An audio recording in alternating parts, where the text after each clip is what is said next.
examiners who are masters of IELTS preparation. Your host, Ben Worthington.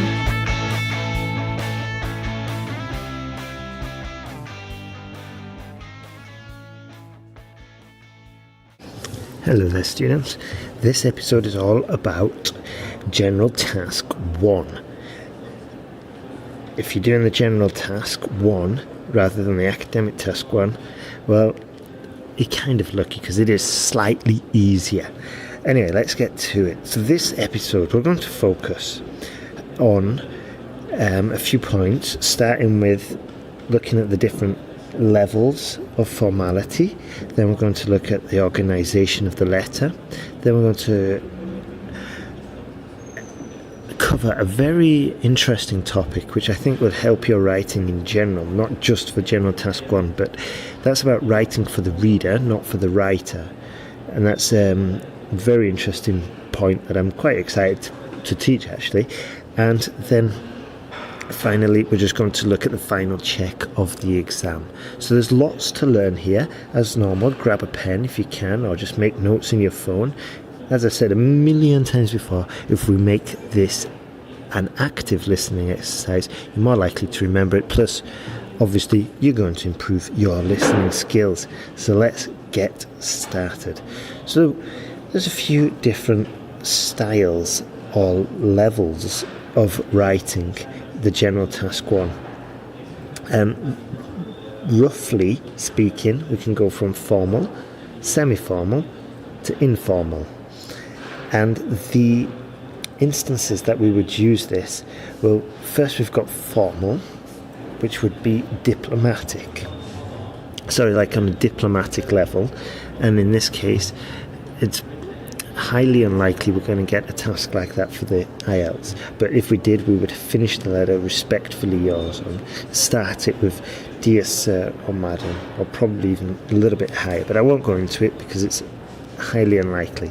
Then we've got less formal, which is probably more the level for IELTS, which is like institutions or companies, in which case once again would say dear sir or madam, or dear sir / madam, comma. That's how we would open it. And also remember, we don't have to worry about the formalities of writing the address and stuff like that. Okay, so next one,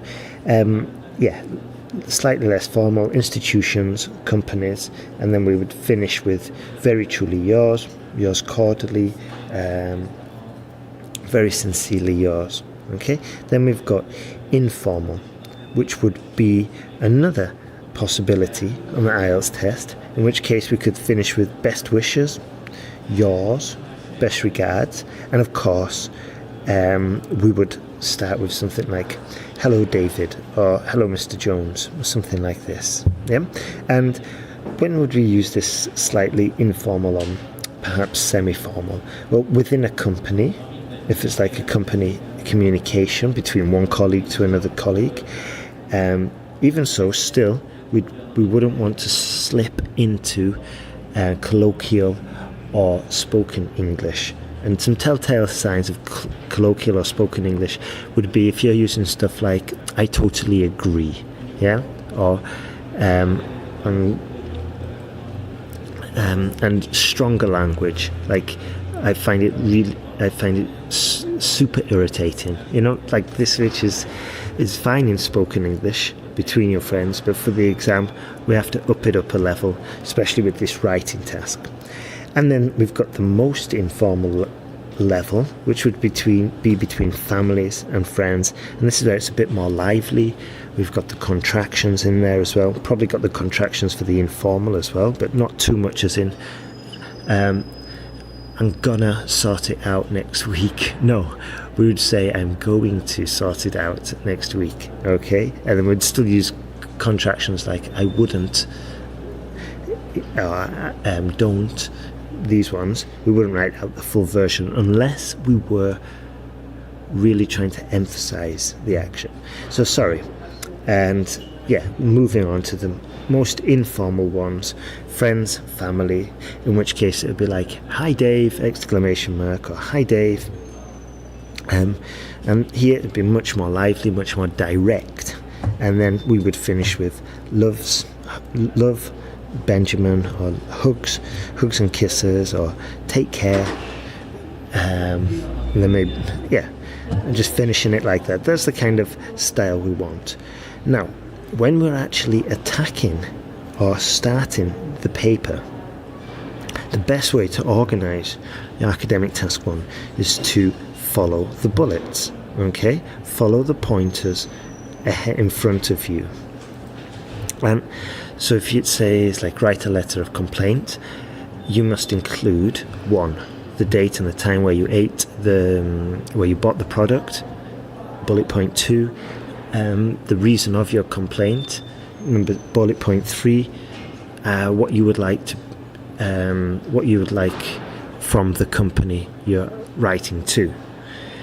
And these 3 bullets will be your 3 paragraphs, and that's how easy it is to structure the task 1.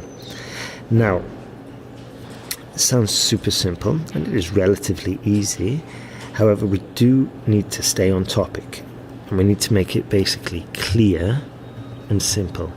Clear as in, we don't want to write something like, I would like a refund of £99 plus VAT minus import duties. The import duties can be paid to my Swiss bank account, and the VAT can be sent directly to HRM Customs in London. Blah blah. No, there's no point trying to just write something technically complex like that. Just say I'd like a prompt refund into my bank account. Please find the details attached. You see, and this way we're getting the message across, and it's simple. Okay, we're not going to get any points for writing a complex story or a lengthy story. For example, if we have to write a letter of absenteeism of why we didn't go to the exam, there's no point going into details about what happened. We just say, I was ill with yellow fever between the dates 8th and 15th of December, and therefore I couldn't go to the exam room. Please find attached the doctor's note, and I apologise for this inconvenience. Okay, so it's just crystal clear. I'm not going to go into details. It's solid, it's straightforward, easy to understand. The examiner's like, okay, mission complete, points, task response, on target, good. So here's a few ideas, just a summary of what I was saying. You've got to make sure that we've got a clear purpose for writing, and that's usually presented at the beginning. Okay, so it'd say, dear sir or madam, comma, I'm writing in respect to a recent incident that happened at your airport 2 weeks ago. Yep, clear purpose, not wasting time. And this also goes for the informal ones. It's like, hi Jenny, new line, how are things? Hope all is good. I just wanted to ask you about the new car you bought last week. Yeah, it's clear. We're just warming up the conversation a little bit because this is slightly informal, like how things. This is all informal letter writing.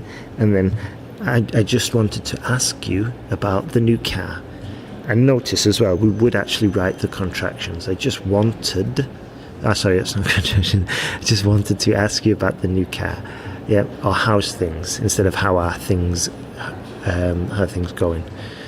So those are contractions actually, but it's just more shortened speech. That's what I wanted to say.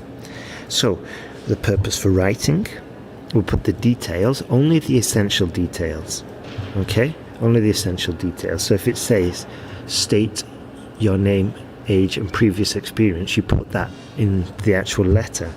But we don't say our birthdays, or we don't go into details about the experience or about experiences that we want. We just literally just follow the instructions.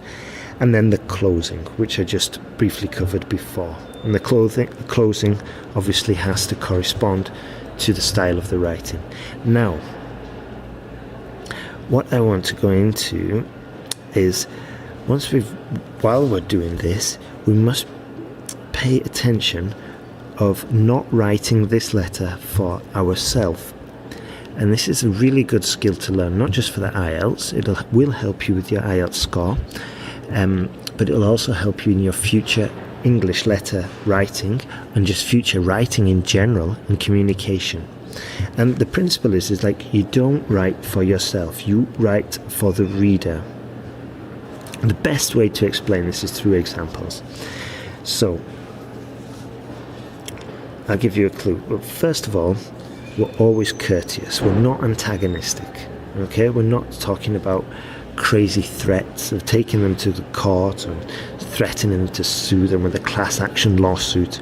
No, we're going to try and be courteous and avoid confrontation. And now here's the main gist. So I'll give you an example, okay? Where the letter is a request letter, and we're asking for some money back. Okay, here's one example. If you don't give me a full refund, I'll contact the police in the next 24 hours. Okay, this is when we write for ourselves, because this is probably what's happening in our head. Now, if we want to write to the reader and for the reader, we would say something like, I would appreciate your considering to pay a full refund. And it's just more courteous, and it's much more likely as well that they're going to actually respond. And then perhaps later, when if the problem needs to be escalated, we can threaten and say we're going to contact the police. But at least in an IELTS essay, we don't want to be jumping to that level. In an IELTS letter, we don't want to be jumping to that level straight away. So here's another example. In a job application, we can either make it writer focused or reader focused. I'll give you one example. I have 3 degrees and a lot of accounting experience from my last job. Okay, now if we want to make it reader focused, we could say reader focused. We would say, I have qualifications and experience that would definitely help in your accounting department. So we switch the focus onto the reader. This not only makes it just a bit easier to read, because now the focus is on the reader, it's going to make it easy for the examiner as well. And of course, in a job application, it's going to be much more interesting for the person reviewing your application. So that would be the first issue. I'll give you one more example. So basically, if you think that the focus in that text, in your text, is all about you, then try and switch it and see how, if you were the reader, what you would like to hear for you. Okay? I'll give you one more example. You will be delighted to know that your project has been considered. Okay? This is writer focused, because it's coming from a writer's point of view. The writer's there thinking, oh, this person is going to be very happy that we have considered their project. It's all about me, this letter, this sentence, okay? Whereas if we switch it to a reader focus, we could say, congratulations, your project has been considered. Well done, you're super fantastic. Basically, congratulations, your project has been considered. You see? And it's got a different focus altogether.